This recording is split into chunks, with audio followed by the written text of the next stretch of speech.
So maybe everything seemed perfect in the beginning, and it felt like the relationship was full of sparks and connection and chemistry. But then, about 6 months into this situationship dynamic, it feels like the avoidant attachment style is starting to really pull away. Well, there's a reason for this. In fact, there's a reason that avoidant attachment style, specifically the dismissive avoidant, starts to pull away at around the 6 month mark of being in relationship and connection. And that will continue to ramp up to almost a peak at around the 1 year mark of the relationship dynamic. And in today's video, I'm going to take you through exactly why that is and some powerful strategies in regards to what you can do if you find yourself in this situation. Because trust me, if you haven't been through this understanding already, it's going to save you a lot of time and distress and confusion later on. And if you're already going through this situation, you're going to walk away from this video today with some clear, actionable steps that can help transform this into something that works for you.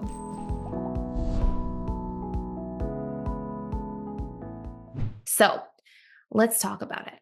The first thing you need to understand is that there are 6 stages to every relationship. Every relationship starts off in the dating stage. The dating stage is basically the vetting stage of a relationship. It's what is set up for us to really ask the hard questions, get to know somebody, see what somebody's needs and interests are, and if they are aligned with ours, see if our values are aligned, our morals, what we're looking for in the future, so that we can actually decide whether or not it is the right next decision to make a commitment towards a relationship. After the dating stage, if we do make some sort of commitment in the relationship dynamic, we now move into the honeymoon stage. The honeymoon stage is basically our rose colored glasses stage. It's characterized by elevated neurochemicals. We have more phenylethylamine, the attraction neurochemical. We have more dopamine, serotonin, the motivation and well being neurochemicals, even endorphins. You may see more vasopressin, which is the attachment neurochemical. Skews a little bit more in terms of its impact on men than women. But, all these neurochemicals are basically elevated in this stage of the relationship. And because they are, we start to get comfortable. And because we're comfortable, we start to lower our mask. Instead of being on our best behavior all the time, we start to really let somebody in. We feel like everything's good. We may show or share more of our fears or flaws in this stage of the relationship dynamic, which is exactly what moves us into the next stage, which is the power struggle stage. Now, the power struggle stage of a relationship is where statistically most relationships will break up. And when we enter into the power struggle stage, you'll see that what ends up taking place is we have more arguments, more disagreements, because we are not on our best behavior anymore, and we're not people pleasing the other person or trying to win them over like we do more in the earlier stages. We're more of our true selves. And sometimes that can feel jarring for couples because they'll feel like, wait, who was this person? I can't believe so much has changed. But the power struggle stage brings a beautiful rite of passage, which is that if in the power struggle stage we can learn to work through our issues, communicate through things, solve our fears and flaws, come to healthy compromises on our differences, we actually breed more unconditional love at this stage of a relationship. We're not just showing ourselves with conditions like we do in the earlier stages, we are showing ourselves more unconditionally, meaning we can actually build deeper roots of more unconditional love as a consequence. And if we do that, and we make it out of that stage, we moved into the stability, commitment, and eventually bliss stage. And the bliss stage is like the honeymoon stage, but you know the person deeply and much, much better. So I wanted to put that out there first because that's the prerequisite to understanding why the avoidant often changes gears between the 6 month mark and 1 year mark. And it's that in the dating stage, the dismissive avoidant is slower to warm up. They're slower to move ahead. They're slower to even let themselves really develop strong feelings. And so it isn't until they start to let their guard down that they end up becoming more afraid. Now, I talk about this on this channel and have for years. Dismissive avoidants operate with their feelings minus their fears. So in the early dating stage, they're developing feelings and there isn't much attachment yet. But as soon as the attachment bond starts to form, that's actually where we see somebody's attachment style show up more obviously. In other words, that's where you'll see their attachment wounds, their fears of being trapped, their fears of being engulfed, their fears of being shamed or seen as defective, their fears of being unsafe, in a conflict, not being able to really have those hard conversations at times. So, the first few months where it's dating and vetting, dismissive avoidants tend to really date and vet quite slowly.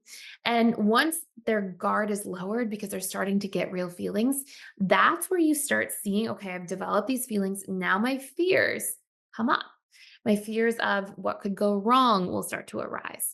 And it's at that period of time that you will start to see more of those avoidant tendencies show up. So, again, this starts around the 6 month mark, give or take. Then it builds. As the feelings build, the fears build. And so you'll start seeing feelings minus fears, and there's more fears and more fears. And then you'll start to see as that attachment continues to form, we then have around the year, sometimes year and a half mark, we then move into the power struggle stage.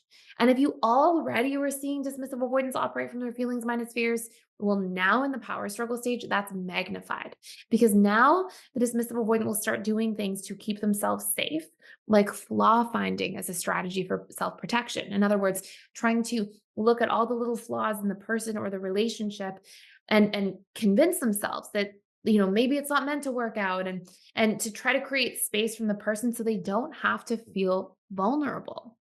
And so we'll start to see at this period of time, the relationship can get more and more chaotic. The avoidant may pull away more, and it can sometimes feel like the person on the receiving end of this feels like the rug is being pulled out from underneath them. So, what do you do? So I just wanted to stop by here and let you know a really exciting announcement, and is that we are doing $1,000 off of our lifetime memberships to the Personal Development School for Life. So I will tell you what's actually included in there. Number one, you get access to all of our different 60 plus courses. Everything about every single attachment style, how to reprogram, how to heal. We have courses in there about the 6 stages of relationships and how to navigate each stage. We have courses in there about how to get back together or heal relationships between different attachment styles and all of the steps for reconnecting. And we have all sorts of other courses on boundaries, conflict communication, setting and achieving goals at the subconscious level, seeing how attachment styles even show up in your workplace and how to navigate some of those different dynamics and heal those aspects of your attachment style. There's so many courses in there, but number 2 feature that we have, daily social support groups. So these are small groups that are all included in the lifetime membership, and we do daily events, sometimes even twice a day, where there will be, 10 people or so led by a trained counselor, coach, or facilitator. And you can actually join in there and practice some of the different tools with other members. It's a great place to build relationships, connect with like-minded people, and to really fast track your learning and have that extra support all the time. And number 3, we have daily webinars Monday through Saturday. I do 3 of those webinars every single week. That's the time to come in, ask me your questions.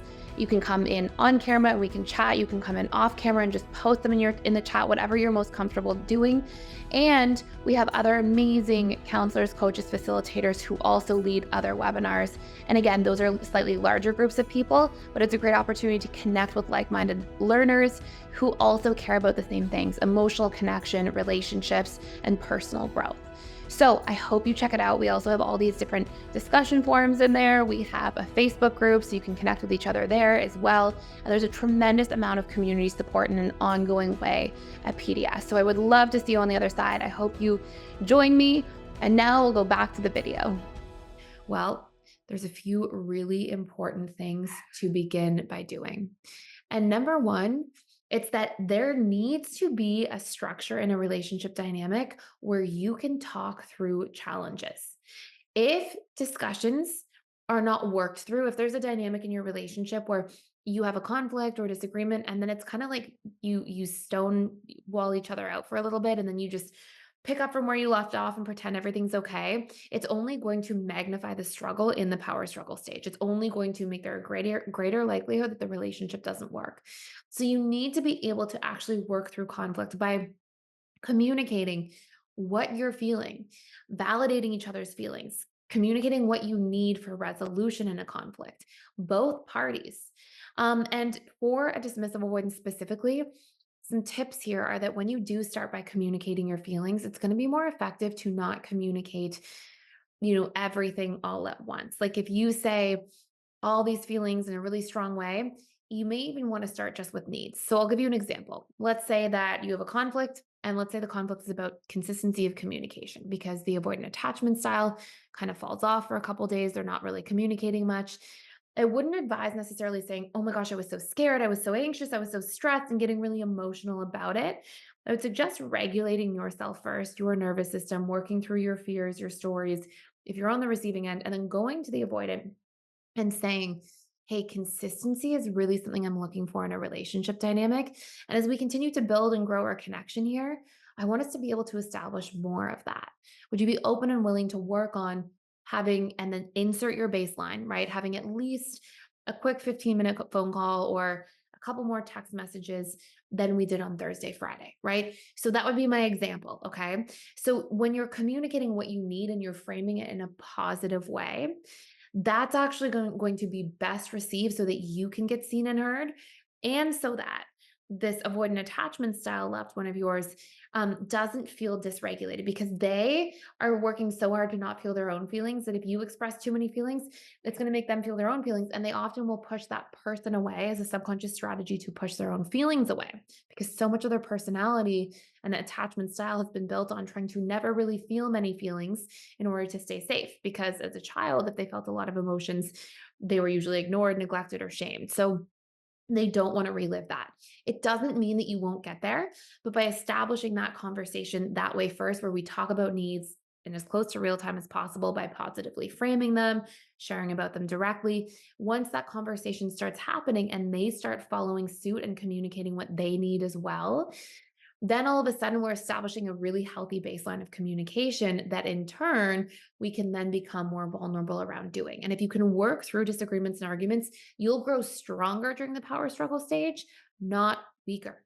Now, if you want to do a deeper dive into this topic as a whole, you can actually check out an amazing free course that you can check out fully free just for a limited time. And it's all about each attachment style in the power struggle stage.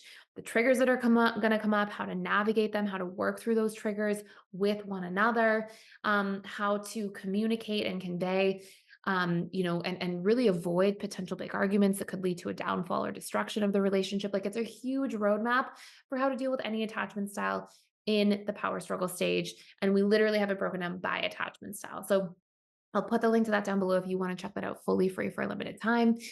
And that's really it for today. Do you have questions for me about this? Do you have things that you want to know about in regards to the power struggle stage, in regards to why dismissive avoidants show themselves in a more you know, show all of themselves a little bit later into the relationship? Let me know. I'd love to hear from you, and I will work really hard to read through the comments and take some of the questions away and answer them in future videos. So let me know. Please subscribe to this channel, by the way. If you visit around or you come here often, I would love for you to be here and be a subscriber. It would mean a lot to me. And thank you very, very much for even being here today, for stopping by and for watching. I really appreciate it. So have an amazing day, and I'll see you soon.